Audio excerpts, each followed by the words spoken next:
ke parni asam angkang pialong assembly kilik padupon ko. Bangso hut asam angkang kadu kabe ing hoi phari sira ing ko ratrok ong hoi sirami kuru ni sibet si padupon pet ko.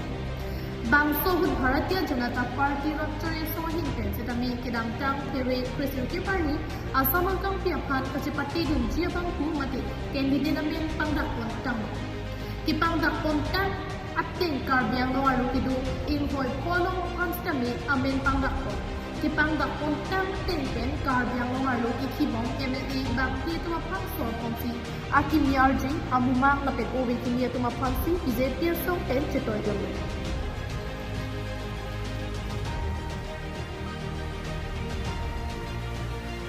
Ki pangdak pon ateng pen BJP Rotary Sohin pen lakha phari sira khoisi amri LA constituency pen Dr. Habiteron lakha phari sira krohini Ronghang LA constituency pen non kekhibom KA Dr. Darsing Ronghang lakha phari sira cap difu LAC pen nisoterangpi lakha phari sira sirkap auragha delis lekhot setami KAC along EM kekhibom lun seteron lapen lakha phari sira nerkap Bogajan LAC along pen setami KAC along EM anghoi kekhibom surjorong parapansi pekon.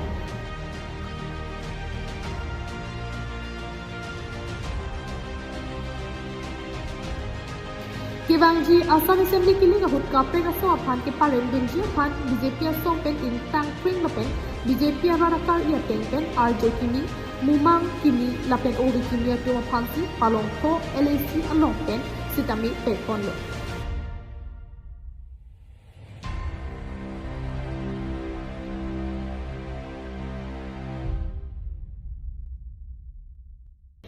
Halapu kedam tang ningkan kepen MLA yang hoi kekhibom Darsing Ronghang Rupsing Teron lapenan parta Assam Legislative Assembly along Deputy Speaker ang hoi kekhibom an parta karbiang lo arlo kidobom MLA ang bongkang tang pingabangpu Dr. Momin aphansi tami non kibangja Assam Assembly kili kacipati dunji along abangke kacipati dunji aphan ang hoi mate tiket cepalong dun kedet ati karbiang lo arwat lapen BJP Rotary song along arwe pacintang dun pen kaita kacirap citu dun arwat setami karbiang lo arlo kimyarji IMLA aphansi kilangkang tunguk bukaning jeep praya tumsi keong.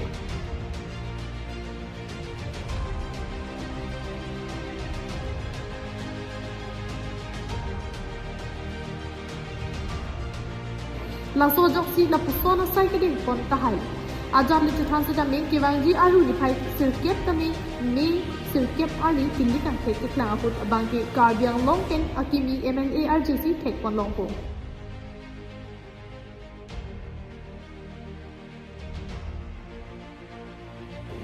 News report KTV News.